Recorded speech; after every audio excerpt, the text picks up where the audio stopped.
नमस्कार दोस्तों, इमली के आज के एपिसोड में आदित्य और इमली एक दूसरे से टकरा के गिर जाते हैं। इमली की सहेलियां उन्हें उठाती हैं। वो दोनों एक दूसरे को देखते रह जाते हैं। इमली को यकीन नहीं हो रहा है कि आदित्य हैं। वो अपनी सहेलियों से कहती है, तुम लोग क्या इनको देख पा रही हो? सहेलियां हंसने लगती है, कहती हैं, जीजा जी तेरे बिना बिल्कुल भी नहीं रह पाए हैं और वो तेरे पीछे पीछे यहाँ तक आ गए। आदित्य इमली से पूछते हैं, तुम ठीक तो हो? तुम्हें चोट तो नहीं लगी? इमली पूछती है, आपको तो नहीं लगी। उसकी सहेलियां वहां से चली जाती हैं ताकि वो दोनों अकेले में बात कर सके। वो कहती हैं, जीजा जी हमसे मिलने थोड़े ही आए हैं। इमली पूछती है, बाबू साहब आप यहाँ क्यों आए हैं? आदित्य कहते हैं, तुम तो भाग आई वहां से, क्यों इस तरह घर छोड़कर चली आई? इमली कहती है, हम आपको पहले भी बता चुके हैं, अपनी सफाई दे चुके हैं, हम आपकी परेशानियां और नहीं बढ़ाना चाहते थे। आदित्य कहते हैं, ये फैसला करते वक्त तुमने मेरे बारे में तो बिल्कुल भी नहीं सोचा होगा। इमली कहती है, आपको कैसे पता कि हमने आपके बारे में नहीं सोचा? आदित्य कहते हैं, मेरे बारे में तो क्या, तुमने उस परिवार के बारे में सोचा जिन्होंने तुम्हें इतने प्यार से रखा, बेटी की तरह रखा। तुमने ये भी नहीं सोचा कि तुम्हारे इस तरह चले आने से उनका क्या होगा? इमली चिढ़ जाती है, कहती है, आप इतनी दूर हमें सिर्फ ये बताने आए हैं कि वो लोग हमारे बिना कितने दुखी हैं और कोई काम नहीं है आपको पगडंडिया में? आदित्य मन में सोचते हैं, पता नहीं हमारे मन में कोई ऐसी बात तो है जो हम कहना चाहते हैं, लेकिन वो इमली से कहते हैं, हमें कुछ काम हो या ना काम हो, तुम्हें उससे क्या मतलब है? तुम अपने काम से मतलब रखो, हम अपने काम से मतलब रखें। इमली कहती है, बाबू साहब हम तो हमेशा आपके रास्ते से हट गए हैं, इस तरह कभी आपका रास्ता नहीं रोके, अब आपकी बारी है, हट जाइए हमारे रास्ते से। वो आदित्य को अपने रास्ते से हटने को कहती है। आदित्य पीछे होते हैं। इमली साइकिल में जाने लगती है। तभी सत्यकाम वहां आ जाते हैं। वो आदित्य को देख के कहते हैं, अरे आदित्य बाबू आप यहाँ कैसे? पगडंडिया में कोई काम था क्या आपको? इमली कहती है, इन्हें बहुत जरूरी काम है दद्दा, इन्हें जाने दीजिए। सत्यकाम कहते हैं, घर चल के थोड़ा चाय नाश्ता कर लीजिए, उसके बाद चले जाइएगा अपने काम पर। इमली कहती है, नहीं इन्हें बहुत काम है, इन्हें लौट जाने दीजिए। लेकिन आदित्य तैयार हो जाते हैं, कहते हैं, नहीं ठीक है हम घर ही चलते हैं। सत्यकाम आगे निकल जाते हैं। इमली आदित्य से कहती है, बाबू साहब आपको हमारी खातिर हमारे घर जबरदस्ती चलने की कोई जरूरत नहीं है। आदित्य कहते हैं, हम जबरदस्ती नहीं चल रहे हैं, अपनी मर्जी से चल रहे हैं। इमली कहती है, हमारे घर चलना आपकी मर्जी कब से हो गई? आदित्य मन में सोचते हैं, ये तो हम भी नहीं समझ पा रहे हैं कि इमली के घर जाना हमारी मर्जी कब से होने लगी। इधर मालिनी के पास उसकी माँ का फोन आता है। वो कहती है, ये मैं क्या सुन रही हूँ, आदित्य इतने शॉर्ट नोटिस पे कैसे चला गया? मालिनी कहती है, अब न्यूज कुछ कहकर तो आती नहीं है, उन्हें जरूरी काम था इसलिए चले गए। अनु कहती है, तुम्हें शक नहीं हो रहा वो नौकरानी इस तरह घर से भाग गई और आदित्य भी बिना बताए 2 दिन के लिए घर से बाहर चला गया। मालिनी अपनी माँ को डांटती है तो अनु कहती है, मुझे कोई शौक नहीं है तुम्हारे हस्बैंड के बारे में इस तरह की बातें करने का, लेकिन तुम खुद सोचो। मालिनी कहती है, मॉम मैं मानती हूँ कि 7 साल के बाद मेरे और आदित्य के बीच में कुछ डिफरेंसेस आए हैं पहली बार, लेकिन हम दोनों मिलके इसे सॉर्ट आउट कर लेंगे। इसमें इमली की क्या गलती है? मैं उसके बारे में कुछ नहीं सुनूंगी। अनु कहती है, तो ये तो तुम मानती हो ना कि 7 साल से तुम्हारे और आदित्य के बीच में कोई प्रॉब्लम नहीं थी और अब तुम्हारी जिंदगी में प्रॉब्लम्स आने लगी हैं, और ये कब से हो रहा है? जब से वो लड़की तुम्हारे घर पे आई है। तुम जरा ठंडे दिमाग से बैठकर सोचो कि आखिर किस वजह से तुम्हारे और आदित्य के बीच में परेशानियां आ रही हैं, और जब तुम्हें समझ में आ जाए तो मुझे कॉल कर लेना, मैं हमेशा तुम्हारे साथ रहूंगी। इधर सत्यकाम आदित्य को लेकर घर पहुंच जाते हैं। मीठी बहुत खुश होती है। नानी चौंक जाती है, सोचती है इस झोपड़ी को क्या सबने महल समझ रखा है, जिसे देखो वही चला आता है। मीठी आदित्य से कहती है, हम आप पर कोई जबरदस्ती नहीं करेंगे, आप कहाँ रुकना चाहते हैं? तो इमली झट से कहती है कि बाबू साहब लॉज में रुकेंगे, वहां पर इन्हें ज्यादा सुविधा मिलेगी। आदित्य कहते हैं, तो अब तुम हमें यहाँ आराम भी नहीं करने दोगी?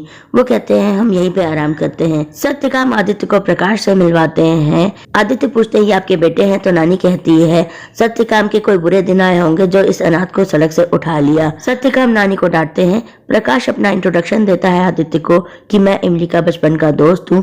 आदित्य कहते हैं, इमली ने कभी हमें तुम्हारे बारे में कुछ बताया ही नहीं। इमली कहती है, अब बाबू साहब आप हमेशा हमसे हमारे बारे में ही पूछते रहते हैं, तो हम इसके बारे में आपको बताना भूल गए। नानी आके आदित्य का बैग छूने लगती है। आदित्य कहते हैं, ये क्या कर रही हैं आप? नानी कहती है, आप भी खाली हाथ ही आए हैं। एक तो ये इमलिया जब भी आती है वही 2 जोड़े कपड़े में आती है, न कोई कपड़े न गहने। जो कपड़े हमने इसे दिए वही पहनकर आती है। वहाँ पर भी क्या आप इसे भिखारन की तरह रखते हैं क्या? और चलिए कपड़े गहने ना सही, कम से कम 2 लड्डू ही ले आते आप। मीठी आदित्य से माफी मांगती है, कहती है अम्मा तो कुछ भी ऐसे ही बोलती रहती है, उनकी बातों का बुरा मत मानिएगा। आदित्य कहते हैं कोई बात नहीं, हम जानते हैं।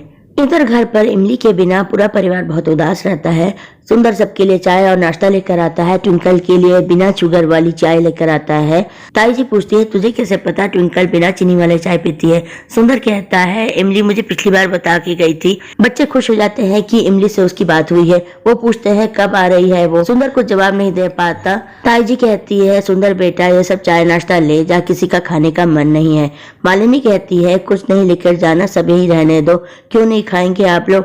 इमली अगर गई है तो उसकी कोई वजह होगी, वो हमें ये सब बता के परेशान नहीं करना चाहती होगी। मैंने भी काफी सोचा है और मुझे लगता है कि जाने वाले को तो हम रोक नहीं सकते हैं, लेकिन हम सिर्फ इतना सोच सकते हैं कि अगर हमारे रिलेशनशिप में जरा सी भी सच्चाई है तो जाने वाला लौटकर हमारे पास वापस जरूर आएगा। मालिनी आदित्य को लेके बहुत परेशान है। अपर्णा और पंकज उससे पूछते हैं वो वहाँ पहुँच गया जमशेदपुर, तुम्हारी बात हुई क्या? मालिनी कहती है मैंने फोन नहीं किया और वो मुझे कॉल भी नहीं कर सकते क्योंकि मैंने अपना फोन स्विच ऑफ किया हुआ है। वो आप लोगों को ही कॉल करके बताएंगे। ताऊ जी कहते हैं बेटा इस तरह से बात ना करने से समस्या हल नहीं होती है। पति पत्नी के बीच में कभी भी इतनी दूरी नहीं आनी चाहिए कि आपस में बात भी ना कर सके। मालिनी टूट जाती है, वो रोने लगती है, कहती है इतने सालों में मेरे और आदित्य के बीच में कभी भी इस तरह की प्रॉब्लम नहीं आई है। मैं तो उन्हें हमेशा सपोर्ट करती हूँ, कभी भी उनके काम में उन्हें नहीं रोकती हूँ, लेकिन फिर भी उन्होंने मुझे कुछ नहीं बताया। वो तो जब आप लोगों ने इतना फोर्स किया तो उन्होंने ये बताया कि वो जमशेदपुर जा रहे हैं।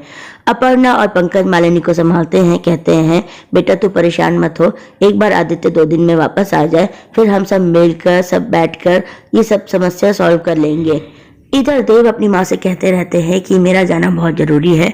तभी अनु वहाँ आती है और कहती है देख लिया आपकी चहेती नौकरानी ने क्या किया है। उसके जाने के बाद से भी मेरी बेटी की जिंदगी में उथल पुथल मची हुई है। वो अपनी सास को भी कहती है और आप दीजिए उसे महंगे महंगे तोहफे।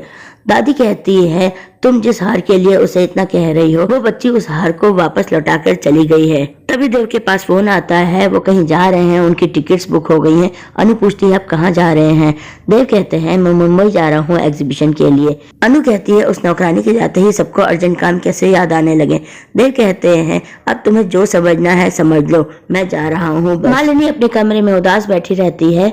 वो आदित्य की कई बातें याद करती रहती है कि जब उसने इमली के बारे में कहा था तो आदित्य ने उसे किस तरह चिल्ला के बात करी थी कि जिसे जहाँ जाना है जाए, हमेशा के लिए चला जाए छोड़कर। मालिनी परेशान है। निशांत वहाँ आता है, वो मालिनी से बात करने आ जाता है। मालिनी कहती है आप परेशान मत होइए, मैं बिल्कुल ठीक हूँ। निशांत कहता है जब कोई इस तरह कहे कि मैं बिल्कुल ठीक हूँ इसका मतलब वो ठीक नहीं है, लेकिन हमारे घर में इस तरह अकेले रोने की इजाजत नहीं है। मालिनी निशांत से उसके बारे में बात करने लगती है। वो कहती है मुझे पता चला है पल्लवी के बारे में, आप दोनों एक दूसरे को डेट कर रहे थे, शादी करना चाहते थे, फिर सडनली आप लोगों का ब्रेकअप कैसे हो गया? निशांत उसे बताता है कि पल्लवी की फैमिली वैल्यूज थी और मुझे अब्रॉड जाना था, इसलिए मुझे लगा कि उस वक्त इस रिश्ते को खत्म कर देना ही सही होगा। मालिनी कहती है तो ये बात तो आप जब डेट कर रहे थे तब भी आपको समझ में आ गई होगी, फिर ऑल ऑफ अ सडन आपने ब्रेकअप क्यों किया? निशांत कहता है कभी कभी हालात ऐसे हो जाते हैं कि रिश्ते में अचानक ही दूरी आ जाती है। मालिनी याद करती है कि आदित्य उनसे ऐसे बात करते थे कि पहले आपको लगता होगा कि मिडिल क्लास लड़के से शादी करना बहुत रोमांटिक होगा, लेकिन शादी के बाद आपको रियलिटी समझ में आई है और आपका हमारे परिवार में एडजस्ट करना बहुत मुश्किल हो रहा होगा। मालिनी आदित्य की ये सारी बातें याद करके दुखी होती रहती है। इधर इमली पढ़ाई करती रहती है। मीठी उसके पास आती है और कहती है सीता मैया तुम दोनों की जोड़ी हमेशा बनाए रखे, वैसे मुझे पूरा भरोसा है, जमाई बाबू तभी तो बहाना मार के तेरे से मिलने आ गए हैं। इमली कहती है वो कोई बहाना मार के नहीं आए हैं, उन्हें काम है इसलिए यहाँ आए हैं, और तुम हमें परेशान मत करो, कल से हमारी परीक्षा है, हमें पढ़ाई करने दो। मीठी कहती है तुझे क्या पागल कुत्ते ने काट रखा है? कल तक तो तू कह रही थी कि जमाई बाबू के लिए शिव पूजा करना है, अब उनका ख्याल ही नहीं रख रही है। इमली कहती है तो क्या करे, जाकर आरती उतारे, चरण धोके पिए क्या उनके? मीठी इमली को डांटती है इस तरह की बातें करने पे। इमली मन में सोचती है सारी परेशानी बाबू साहब की वजह से हुई है, पता नहीं वो क्यों आए हैं यहाँ पर। और आए हैं तो पता नहीं घर में क्या बोलकर आए होंगे, मालिनी दीदी से क्या झूठ बोले होंगे, पता नहीं घर वालों से क्या क्या झूठ बोलकर आए होंगे। इमली यही सब सोचती रहती है। तो दोस्तों आज के एपिसोड में इतना ही। कल के एपिसोड में हम देखेंगे कि आदित्य को सांप काट लेगा और इमली बहुत परेशान हो जाएगी। तो दोस्तों इमली के अपडेट में इतना ही। कल के एपिसोड के अपडेट के साथ फिर मिलते हैं, तब तक के लिए बाय।